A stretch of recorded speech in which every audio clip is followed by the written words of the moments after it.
The Silent Cry. It was a crisp fall evening when Jane, a 29-year-old nurse, was finishing her shift at a small hospital on the outskirts of town. She was exhausted, and the drive home seemed like an endless blur, the darkness of the road stretching out before her. Her apartment was a cozy one-bedroom near the city center.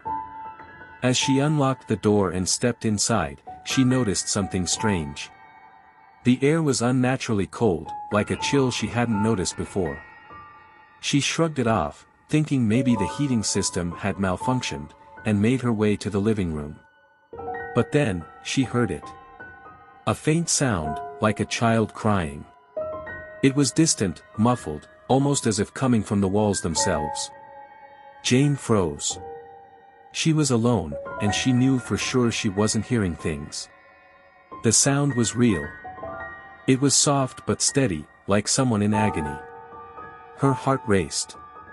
"Is someone here?" she whispered to herself, walking cautiously to the source of the noise, which seemed to be coming from the corner of the living room.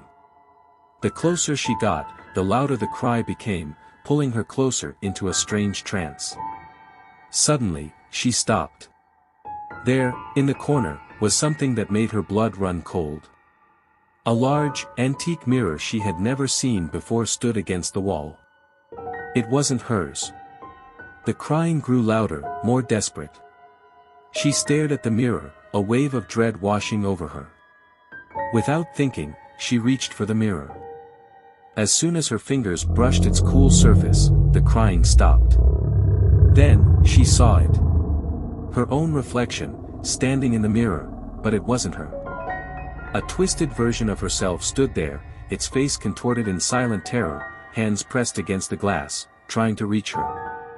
Its eyes were wide with fear, and it mouthed something, "Help me." Jane's breath caught in her throat.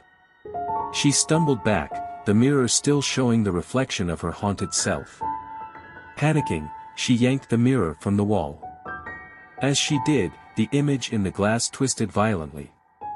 A shadowy figure began to emerge from the frame, a dark, faceless figure, its hands reaching out as if to pull her into the glass. Desperate, she threw the mirror to the floor, shattering it into countless pieces. But the cries didn't stop. They echoed around her, louder and more frantic than before. The dark figure, now out of the mirror, stood in her doorway, watching her with hollow eyes. The last thing Jane heard was the sound of her own scream, blending with the haunting cries of the thing she had unleashed.